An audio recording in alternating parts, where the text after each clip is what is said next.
ऐसी लागी लगन मेरा हो गई मगन, ऐसी लागी लगन मेरा हो गई मगन। वो तो गले गले गले हरे गुन गाने लगी, महलों में पली बन के जोगन चली, महलों में पली बन के जोगन चली, बन के जोगन चली, बन के जोगन चली, मन के जोगन चली, मन के जोगन चली।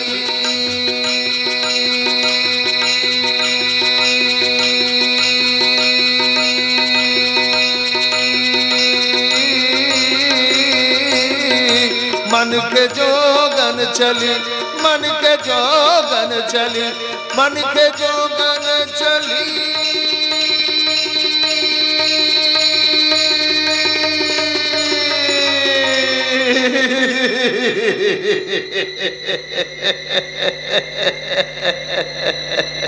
কি দেখছো? দেখছি না, ভাবছি। কি ভাবছো? ভাবছি মানুষের মুখ দেখে নয়, ব্যবহার দেখে চেনা উচিত। কারণ চিনি আর নুনের রং এক হলে কি হবে, দুটো স্বাদ কিন্তু সম্পূর্ণ আলাদা। দেখো, নুন মিষ্টি না হলেও তরকারি আবার নুন ছাড়া হয় না। সংসারে কিন্তু সব জিনিসেরই প্রয়োজন আছে। যেমন ধরো, তোমার সদ্য বিবাহিত স্বামী তোমায় ছেড়ে চলে গেল দিল্লি। এই মাত্র আমি বাবা গোপাল গোবর্ধনের পুজো দিয়ে ফুল বেলপাতা তুলসী চন্দন ওর কপালে ঠেকিয়ে আমি ওকে দিল্লি পাঠিয়ে দিলাম। এটা তো আপনার পূর্ব পরিকল্পিত প্ল্যান। ওই প্ল্যান করি তো আমি তোমাকে এই বাড়িতে বৌমা করে নিয়ে এসেছি। মানে ভাইটা চলে গেছে দিল্লি, এবার কাঁচি দিয়ে বৌমার মাটাকে কেটে দিয়ে বউ হয়ে যাও না। মুক্তি যখন নেই তখন খেলা শুরু করে দিই। খেলা শুরু কর লতা, খেলা শুরু কর লতা, খেলা শুরু কর লতা। এই আপন মনে কি বলছো? বলছি শুনুন না, বাড়িতে তো কেউ নেই, পুরো বাড়ি ফাঁকা। তাহলে শুরু হয়ে যাক না, আমাদের দুজনের চাপো। তুমি আমার কাছে যা চাইবে আমার কাছে তাই পাবে। যা চাইবো তাই দেবেন, যা দেবেন তার দ্বিগুণ আমি আপনাকে দেবো। আমিও দেবো। শোনো না, আমার ইচ্ছা হচ্ছে প্রজাপতি হয়ে তোমার বুকের মধু পান করতে। আমি ফুল হয়ে পাপড়ি মেলে দিচ্ছি, কিন্তু এই প্রজাপতি কি আমার মধু পান করবে? কেন করবে না? এই শোনো না, শোনো, বলছি তোমার কাকার সাথে কন্ট্রাক্ট অনুযায়ী আসলে তুমি কিন্তু আমার। কিন্তু আপনার ভাই সঞ্জয় তো আমাকে বিয়ে করেছে। সঞ্জয়কে মদ খাইয়ে বেহুশ মাতাল করে দাও। তাতেও যদি না হয় মদের সাথে মেডিসিন ইউজ করে ওকে পঙ্গু করে দাও। সঞ্জয়ের সমস্ত সম্পত্তি তুমি আমার নামে করে দাও। বাদলও একই কাজ করবে, আমার বোন রমার কাছ থেকে সমস্ত সম্পত্তি আমার নামে করে দেবে। তারপর মায়ের কাছ থেকে সব সম্পত্তি আমি আমার নামে লিখিয়ে নিয়ে আমি আমার মাকে দাসী বানাবো। তারপর সমস্ত সম্পত্তির মালিক হয়ে যাবে তুমি। শোনো না, সবার সামনে ডাকবো আপনি, আর কিন্তু ডাকবো তুমি। এই তোমার জীবনের নাম্বার 1 কে? কেন গো তুমি? আচ্ছা, নাম্বার 2 তোমার ভাই সঞ্জয়। এই সঞ্জয়কে তুমি? সঞ্জয়কে আমি মদ খাই একেবারে পঙ্গু করে দেব। তারপর সমস্ত সম্পত্তির মালিক তো হবে তুমি। তুমি একমাত্র তুমি হবে আমার রাজা। আর তুমি? আমি তো হব তোমার রানী। দাও না একটা হামি। ভাই চলে গেছে দিল্লি, এবার আর দেরি করিস না বিল্লি, চল।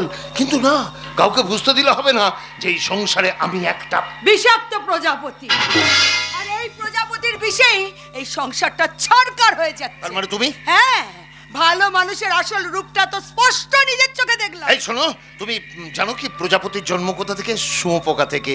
হ্যাঁ, যে শুঁয়োপোকার গায়ে থাকে বিষাক্ত বেশ কিছু লোম, মানুষের গায়ে লাগলে না একদম দগদগে ঘা হয়ে যায়। আমি কিন্তু তোমাকে ছাড়বো না। এই পাপড়ি কিন্তু সাধারণ মেয়ে নয়। অসাধারণ বলি তো তোমাকে বিয়ে করেছি।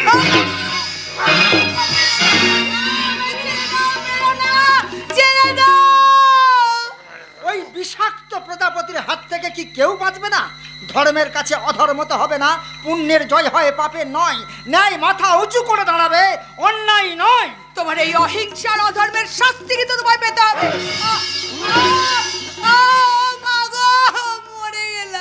দ্রৌপদীর চুলের মুঠি ধরেছিল বলে দুঃশাসনের পেট চিরে নারী ভুড়ি বাড়ি করেছিল ভীম। হবে হবে, এ পাপেরও ধ্বংস হবে। পাপ কখনো পাপকে ক্ষমা করে না। জবাব দাও, জবাব দাও, তুমি আমার জীবন কেন নষ্ট করেছো? ও মাগো, ছেড়ে দাও, ছেড়ে দাও, মেরো না। ঈশ্বর, মানব জাতির আর্তনাদ শুনে তুমি বারবার এসেছো মরতে, আবার এসো প্রভু। আমি অত্যাচারিত মানুষের প্রতিনিধি হয়ে তোমায় আহ্বান করছি, পাপ ধ্বংস করতে তুমি স্বর্গ থেকে মরতে এসো।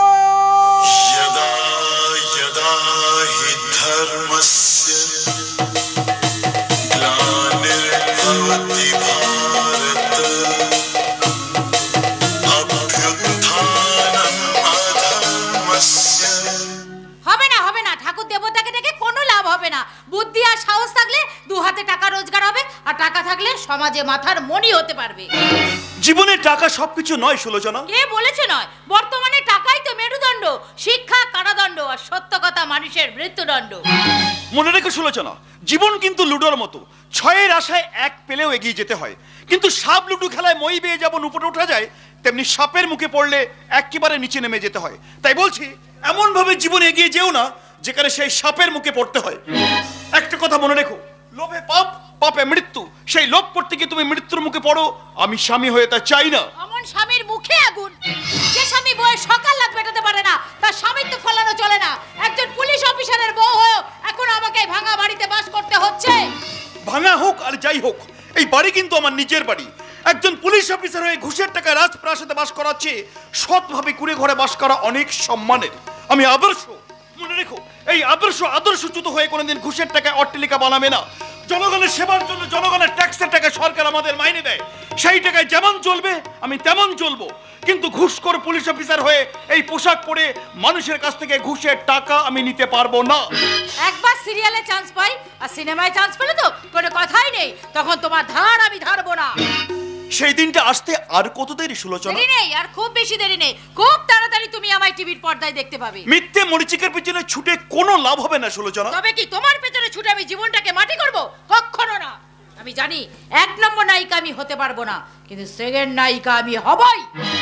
আমিও তো দিন রাত ঠাকুরকে ডাকছি, ঠাকুর আমার বৌদি যেন তাড়াতাড়ি সিনেমায় চান্স পেয়ে যায়, তাহলে বৌদি অনেক টাকা রোজগার করবে, আর রোজগারের টাকায় আমার বৌদি আমার জন্য ভালো ভালো খাবার আনবে, আমি নাক ডুবিয়ে খাবো। খাই খাই কে রে? তোমার পেটুক দেও রে, খেতে পেলেই শান্তি। গরু পেট ভরে খেতে পেলে শান্তি পায়, তুই কি তাই ভাই? খাওয়ার ব্যাপারে আমার কোনো মান সম্মান নাই।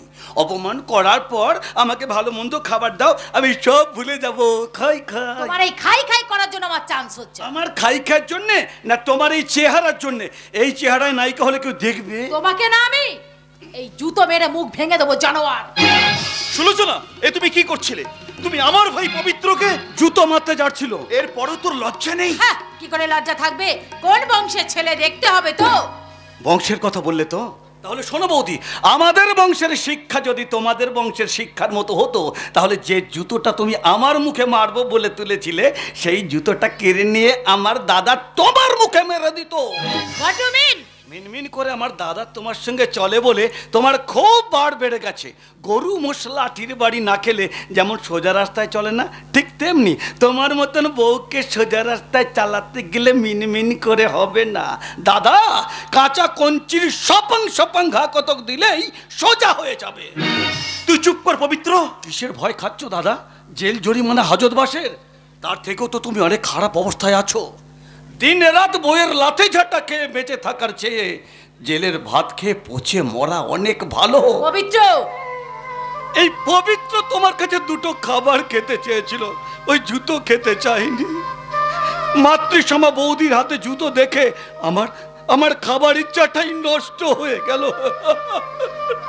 তাই আজ থেকে প্রতিজ্ঞা করলাম, তোমার হাতে কোনো কিছু খাওয়া তো দূরের কথা, এক বিন্দু জল পর্যন্ত পান করব না।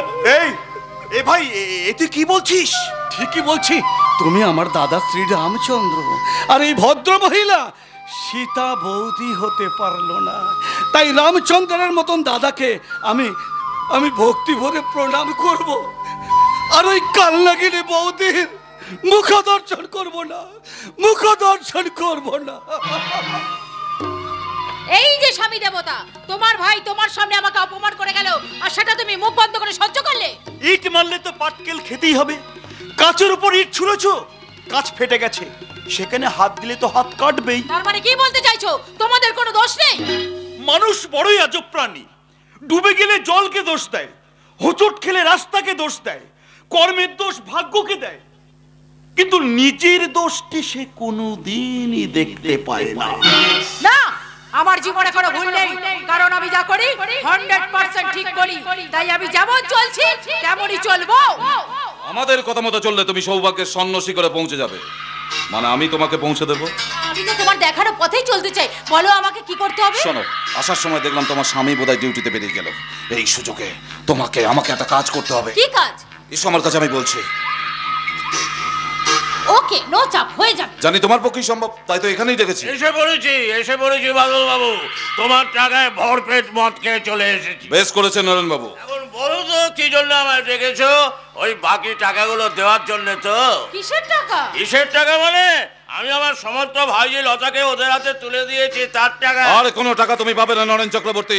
এই বাদল বাবু, সব কথা বলো না, তাহলে কিন্তু আমার ভাইজি লতাকে ফেরত নিয়ে চলে যাবো। লতার কোনোদিন তোমাদের বাড়িতে ফিরে যাবে না, কারণ সে এখন আমার বস ভোলানাথের ভাই সঞ্জয়ের বউ। মিথ্যে মিথ্যে মিথ্যে।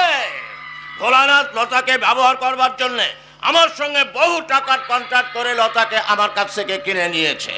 কিছু টাকা আমি পেয়েছি, কিন্তু বাকি টাকা যদি আমি না পাই না, তাহলে তোমাদের কুকর্মের কথা আমি সবার কাছে ফাঁস করে দেবো। হ্যাঁ, যাতে না ফাঁস করতে পারো তার জন্যই তোমাকে এখানে আনা। কি করবে? হ্যাঁ, কি করবে তোমরা? কি করবো? করবে কি?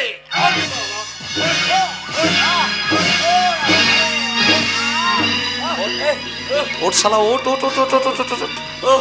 একদিন তোর ভাইজি লতাকে উঠে এইভাবেই তুই মেরেছিলি, সেও কিন্তু বাবা গো মা গো বলে চিৎকার করেছিল। তোমরা তোমরা এত বড় শয়তান! বড় ক্রিমিনাল যে নিজের মেয়ের মতো ভাইজিকে বিক্রি করে, এটাই তার পরিণাম। এইবার আমি বুঝতে পেরেছি, কাউকে ঠকিয়ে নিজেকে যে বড় ভাবে সুখ আনন্দ পেতে চায়, তাকেও একদিন ঠকতে হয়। অপেক্ষা শুধু সময়ে। জ্ঞানের দরজা খুলে গেছে। ঠিক ঠিক বলেছো বাদল বাবু, আমার জ্ঞানের দরজা খুলে গেছে। তাই তো আমি এখন ভুলের সীমানা পার করে সঠিক কথা বলবো। পৃথিবীতে বেঁচে থাকার জন্য দুটো দামি জিনিস আছে, এক হচ্ছে বিশ্বাস আর দুই হচ্ছে ভরসা। যে দুটোকে তৈরি করতে অনেক সময় লাগে, কিন্তু হারাতে 1 মিনিটও সময় লাগে না। আমি আমার ভাইজি লতার সঙ্গে বিশ্বাসঘাতকতা করেছি। বিশ্বাস ভরসা আমি সব হারিয়ে ফেলেছি। তাই তো আমি আগে ছুটে গিয়ে লতাকে বলবো, মা রে, আমাকে তুই ক্ষমা করে দে রে মা। দেখ দস্যু সর্দার রত্নাকর তো একদিন দস্যু থেকে বাল্মীকি মুনি হয়েছিলেন। আমাকেও তুই একটিবার মানুষ হতে দে না রে মা। না রে মা, না, তোর কাকা নয় রে, আমাকে তোর বাবা হওয়ার সুযোগ করে দে রে নরেন চক্রবর্তী। ঠকিয়েছি আমি আমার ভাইজি লতাকে বোকা পেয়ে ওর সমস্ত সম্পত্তি নিয়ে নিয়েছি। তখন ভেবেছিলাম লতা খুব বোকা আর আমি খুব চালাক, কিন্তু না, আজ আমি বলছি, যে ঠকে সে বোকা নয়, সে নিরুপায়। আর যে ঠকায় সে চালাক নয়, সে বেঈমান। না না না না না না না না, আর তো তোকে বাঁচিয়ে রাখা যাবে না। এরপর আমাদের বিরুদ্ধে মুখ খুলে তুই আমাদের ফাঁসাবি, তাই তো? অবশ্যই তোমাদের আমি কিছুতেই ছেড়ে দেব না। হ্যাঁ, তোমাদের কুকর্মের কথা, তোমাদের পাপের কথা আমি থানা আদালত সব জায়গায় বলো।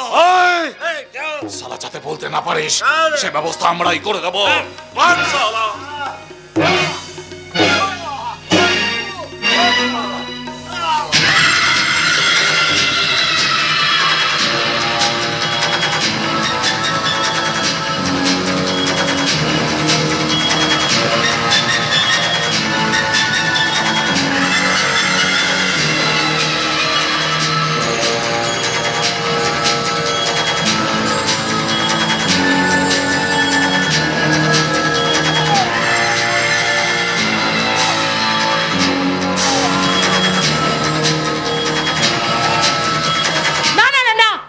মেরে ফেলবে না। আমার বাড়িতে মার্ডার হয়ে গেলে আমরা সকলেই ফেঁসে যাব। তার চেয়ে কি করবে তোমরা? জিভটা কেটে দিন।